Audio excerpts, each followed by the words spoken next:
हा, आज आपला नवीन चॅप्टर आपण सुरू करायलो फूड सेफ्टी म्हणजे जे अन्न आहे त्याची सुरक्षा कशी करायची. आता यामध्ये जो पहिला प्रश्न होता किंवा आहे तो आहे की which constituent present in food, म्हणजे आपण जे अन्न खातो तर यामधून आपल्याला कोणकोणते न्यूट्रिएंट्स किंवा कोणकोणत्या गोष्टी मिळत असतात, तर ते अन्न घटक आपल्याला सांगायचे आहे. मग त्यामध्ये आहे पहा carbohydrates, fats, proteins, vitamins, mineral, fibre आणि वॉटर. ओके, तर कार्बोहायड्रेट म्हणजे काय, त्याला आपण म्हणतो पिष्टमय पदार्थ. फॅट्स स्निग्ध पदार्थ. आता कार्बोहायड्रेट्स कशामध्ये असतात तुम्हाला माहिती आहे, गहू, ज्वारी, बाजरी, तांदूळ. फॅट्स हे स्निग्ध पदार्थ आहे, तेल, तूप, लोणी याच्यामध्ये असतं. प्रोटीन्स हे कशामध्ये असतं, प्रोटीन्स म्हणजे प्रथिने. आता हे आपल्याला जी कडधान्य असतात मोड आलेली है ना, मटकी, मूग, मसूर किंवा जे एग्ज आहे अंडी है ना, तर किंवा त्यानंतर जे मांस असतं, तर या सर्वांमध्ये मीठ म्हणतो आपण त्याला, तर त्याच्यामध्ये प्रोटीन्स असतं. जे पालेभाज्या आहेत त्यांच्यामध्ये काय असतं, विटामिन्स, मिनरल्स असतात. फायबर जसं की बनाना आहे, केळ, तर त्याच्यामध्ये सुद्धा फायबर आहे. आता फायबर आपण डायजेस्ट करू शकत नाही, पण ते पचनाला मदत करत असतो. आणि वॉटर तर माहिती आहे तुम्हाला, पाणी. हे सर्व अन्नाचे प्रमुख घटक आहेत. दुसरा प्रश्न आहे give reason for damaging of food grains, म्हणजे जे कधी कधी तुम्हाला माहिती आहे की फूड ग्रेन्स म्हणजे जे अन्नधान्य आहे ते वाया जातं. याची कारण काय आहेत, पहिला आहे इम्प्रॉपर हँडलिंग, म्हणजे गहूचं पोतं आहे ते जर फाटलेलं असेल अशा वेळेस काय होईल, ते गहू वाया जातं ना. म्हणजे हँडलिंग कशी पाहिजे आपली, व्यवस्थित पाहिजे. त्यानंतर इम्प्रॉपर स्टोरेज, म्हणजे जिथं आपण साठवतो ती जागा स्वच्छ पाहिजे. तिथं जर बुरशी वगैरे लागलेली असते तर ते धान्य खराब होऊ शकतं. आणि तिसरा आहे इम्प्रॉपर ट्रान्सपोर्टेशन, म्हणजे एका ठिकाणाहून दुसऱ्या ठिकाणी ज्या वाहनानं आपण न्यायलो ते व्यवस्थित व्हायला पाहिजे. ते जर झालं नाही अशा वेळेस धान्याची नासाडी होऊ शकते. बरोबर. तिसरा प्रश्न आहे right reason of spoiling of food, अन्न नासतं ना, मग अन्न नासण्याची कारण काय, का अन्न जे आहे ते शिळ होतं, नासतं, त्याच्या मागचं कारण माहिती तुम्हाला. पहिला आहे केमिकल रिॲक्शन विथ मेटल, म्हणजे ज्या भांड्यामध्ये किंवा कढईमध्ये आपण काय करतो, अन्न ठेवलं, त्या धातू सोबत त्याची अभिक्रिया होते आणि त्यामुळे अन्न जे आहे हे नासतं. दुसरा आहे कंटेमिनेशन बाय मायक्रो ऑर्गॅनिझम, आपल्या आजूबाजूला हजारो प्रकारचे सूक्ष्मजीव आहेत. हे सूक्ष्मजीव अन्नाला काय करतात, दूषित करतात, स्पॉइल करतात, आणि त्याच्यामुळे अन्न जे आहे हे काही काळानंतर काय होतं, नासतं. बरोबर आहे का.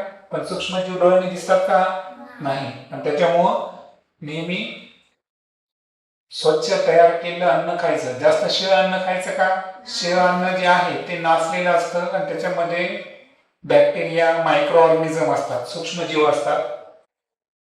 चौथा प्रश्न आहे right reason for qualitative wastage of food, कधी कधी अन्न आपण खातो पण अन्नातून पाहिजे तेवढे घटक आपल्याला मिळत नाही, असं का होतं, दर्जा कमी का होतो अन्नाचा. ते एक कारण आहे ओव्हर कुकिंग, अन्न जास्त शिजवायला पाहिजे का, नाही, आवश्यक तेवढं शिजवायचं, जास्त शिजवल्यानं अन्नाचा गुणवत्ता कमी होते. वॉशिंग व्हेजिटेबल्स आफ्टर कट, जे फळे आहेत, पालेभाज्या आहेत, त्यांना अगोदरच धुवून घ्यायचं, एकदा कट केल्यावर धुवायचं का, तसं केलं त्याच्यामधलं सत्व निघून जातं, हे तर लक्षात. तिसरा आहे excessive use of food preservative, म्हणजे शहरामध्ये तुम्ही जर पाहिलं ना तर अन्न टिकवण्यासाठी काही केमिकल वापरतात अन्न खराब होऊ नये म्हणून, पण त्याचा जास्त वापर केला आपण तर ते सुद्धा अन्न खराब करू शकतं.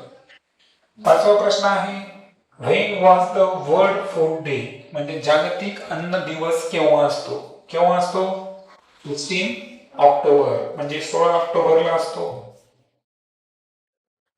त्यानंतर आहे which national institute administrate food safety in India म्हणजे भारतामध्ये जे अन्नाचा दर्जा आहे ती तपासणारी जी संस्था आहे तिचं नाव काय आहे?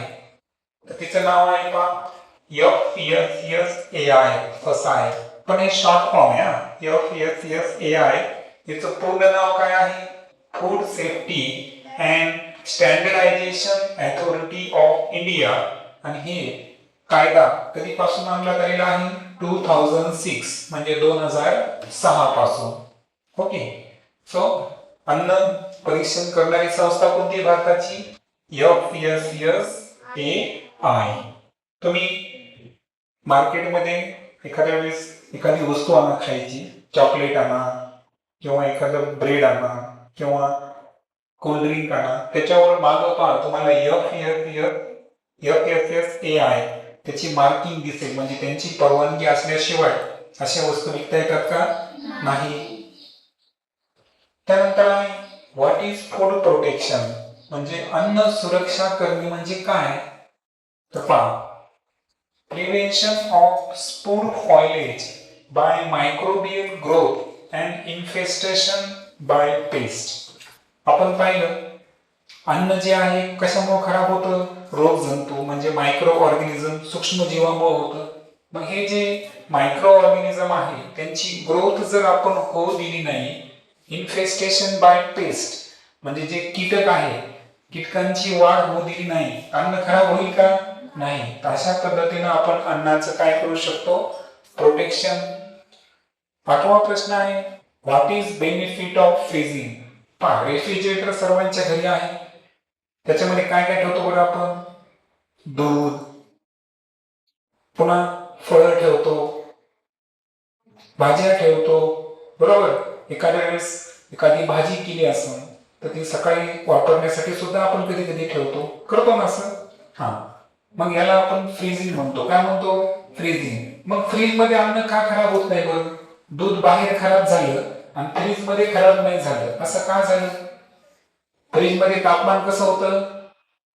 कमी.